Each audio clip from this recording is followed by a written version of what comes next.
જય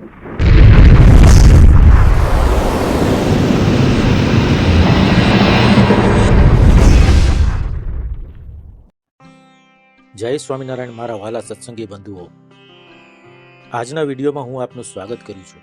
જો આપ પહેલી વખત આવ્યા હોય તો અમારા આ વિડીયોને લાઈક કરજો અને અમારી ચેનલને સબસ્ક્રાઈબ કરજો, જેથી કરીને ધાર્મિક વિડીયો જલ્દીથી જલ્દી આપ સુધી પહોંચતા રહે. હે મહંત સ્વામી મહારાજ, આપની અમારા ઉપર ખૂબ કૃપા થઈ છે. આ વિશ્વમાં માનવ માત્ર સુખની ઈચ્છા રાખે છે ને તે માટે વિવિધ ઉપાયો કરતા રહે છે, પરંતુ સાચું સુખ ક્યાં રહેલું છે તેની સાચી દિશા તેમને હાથમાં આવતી નથી. જેમ અંધકારમાં માનવી અટવાયા કરે છે, પણ તે સ્થાને કોઈ તેને પ્રકાશ કરી આપે છે ત્યારે તેને સાચી સૂઝ પડે છે, તેમ અજ્ઞાનના અંધકારમાં અટવાતા જીવનને ભગવાન અને તેમના સત્પુરુષ જ્ઞાનરૂપી પ્રકાશ કરી આપે છે કે સાચું સુખ ભગવાનના સાનિધ્યમાં રહેલું છે.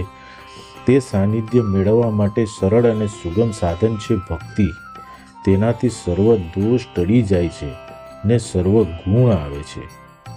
લોયા પ્રકરણના 16મા વચનામૃતમાં શ્રી સ્વામિનારાયણ ભગવાન સમજાવે છે કે અનંત પ્રકારના મહાત્મ્ય સહિત એવી જે ભગવાનની ભક્તિ તે જેને હોય તેના દોષ માત્ર ટળી જાય છે.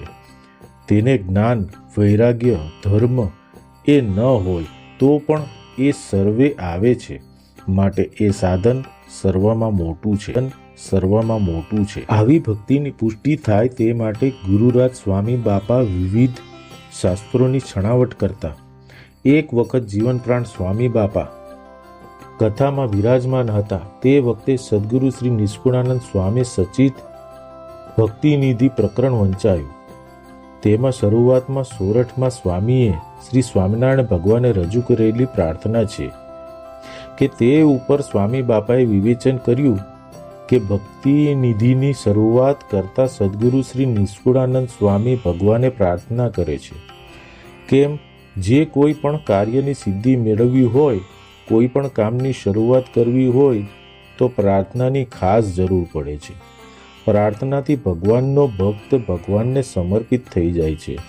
તે પોતાના અહમને ભગવાનના શરણોમાં વિસર્જિત કરી દે છે. સદગુરુ શ્રી નિષ્કુળાનંદ સ્વામી ભગવાનની સાથે ધામમાંથી આવેલા છે. આપણે ભગવાન પાસે કેવા ગરજવાન થવું જોઈએ તે શીખવવા તે કહે છે કે પુરુષોત્તમ, હે પૂર્ણ પુરુષોત્તમ શ્રી સ્વામિનારાયણ ભગવાન, આપને વેદો ને શાસ્ત્રો નેતિ કહીને ગાય છે. તે મારા માટે સુગમ થાવ, સદાય સાકાર રમણીય સ્વરૂપે મને સુગમ થાવ. એટલું જ નહીં, આપણને રાજી કરવા માટે ભક્તિ નિધિની રચના કરું છું. તે માટે આપ મારા ઉપરમાં હૃદયમાં બિરાજમાન થાવ. આપ બિરાજમાન થશો એટલે મારા દોષો દૂર થઈ જશે. આપ તો ખરેખર દીનબંધુ છો. આપના યોગે કરીને મારાથી ભરપૂર ભક્તિ થશે, માટે આપ હેત કરીને આપની હજુરમાં રાખજો. આમ સદગુરુ શ્રી નિષ્કુળાનંદ સ્વામીની સાથે આપણે પણ ભગવાનની હજુરમાં રહીને ભક્તિ કરવા ઈચ્છીએ છીએ. ભક્તિ એ સૌની સરસ સાધન છે. નારદજી ભક્તિ સૂત્રના 25મા સૂત્રમાં કહે છે, અર્થાત એ ભક્તિ કર્મ, જ્ઞાન અને યોગથી પર વિશેષ અધિક છે. સામાન્ય રીતે કર્મ, જ્ઞાન અને યોગ આ ત્રણેય ભગવાન પ્રાપ્તિના સાધન છે, પરંતુ ભક્તિ એના કરતાં પણ શ્રેષ્ઠ છે. કેમ, જે ભક્તિ કરનાર માર્ગદર્શન ભગવાન પોતે બનાવે છે, તેથી તે અચૂક સફળતા પામે છે. એટલે જ આગળના સૂત્રમાં કહે છે, ભક્તિ ફળરૂપ છે. ભક્તિથી અવ્યક્ત ભગવાન અવ્યક્ત બને છે, પણ એ ભક્તિમાં પણ ભેદ છે.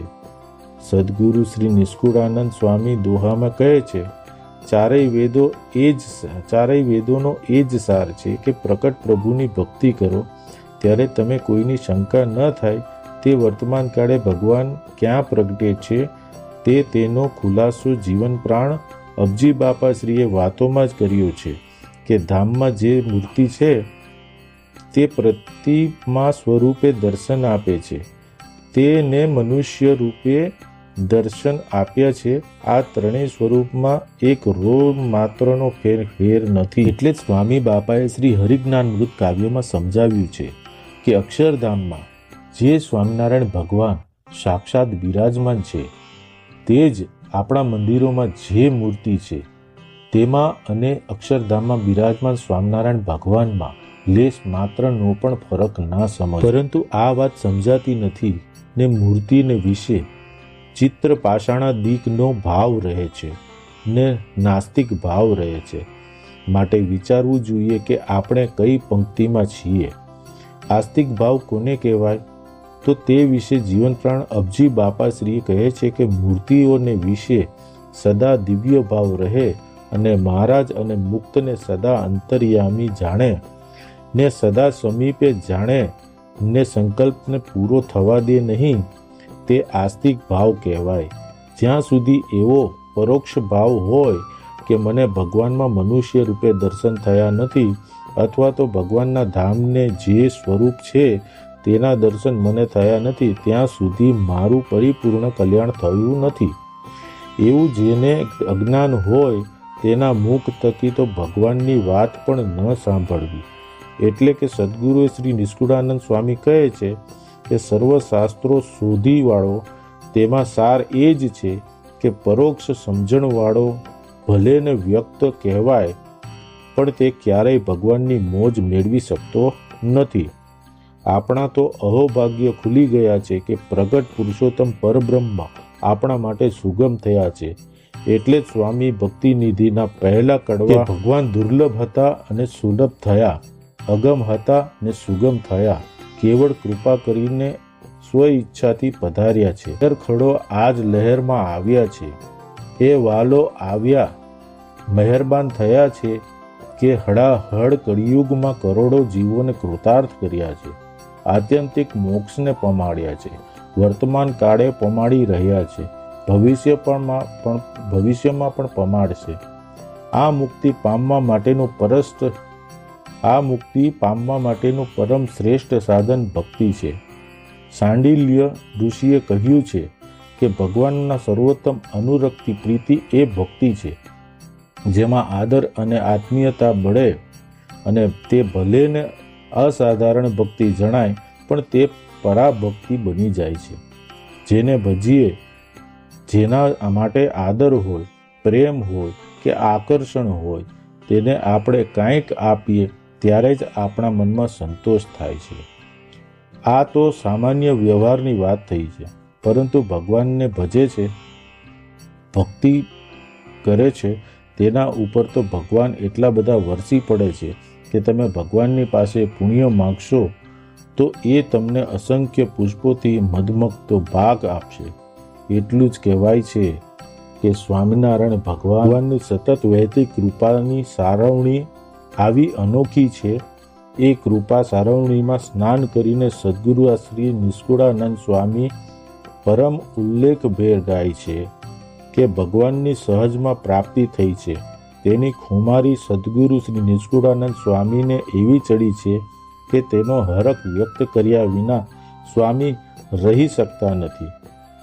ભગવાન મારા ઉપર અઢળક ઢળ્યા છે. એમને એવી દયા કરી છે કે ભવસાગરમાં ડૂબતા હતા એમાંથી હાથ પકડીને બહાર કાઢી લીધા.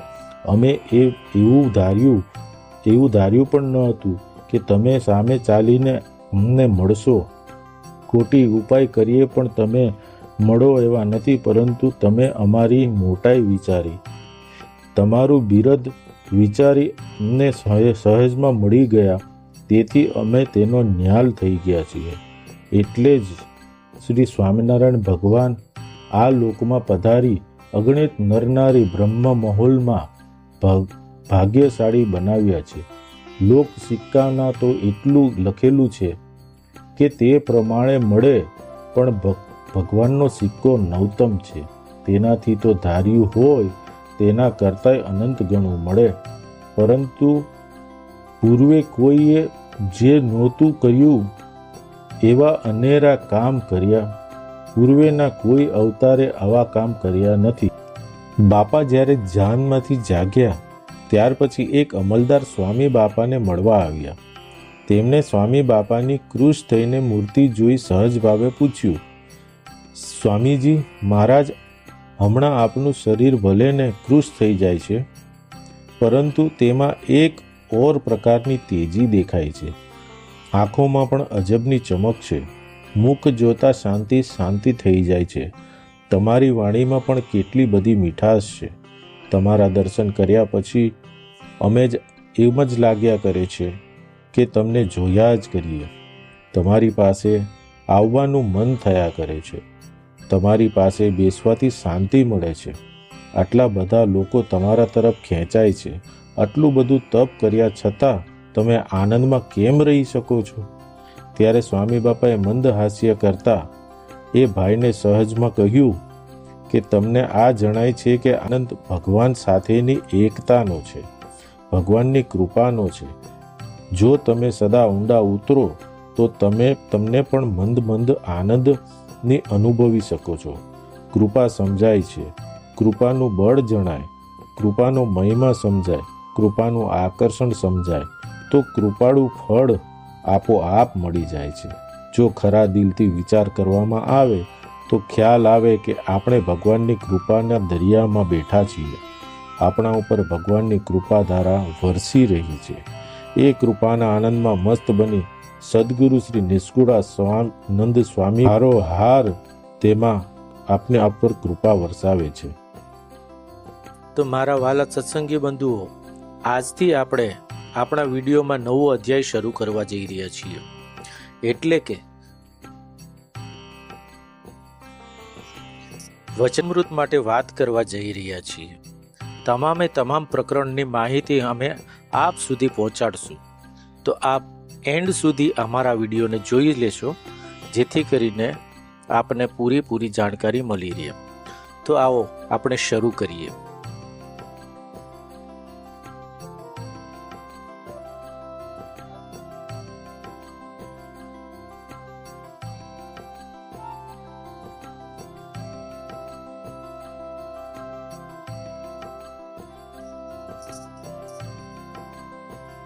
વચનામૃત ગઢડા પ્રથમ પ્રકરણ સંવત 1876 માગસર સુધી ચતુર્થીના દિવસે શ્રીજી મહારાજ શ્રી ગઢડા મધ્યે દાદા ખાચરના દરબારમાં સાધુની જગ્યાને વિશે રાત્રિને સમય પધાર્યા છે અને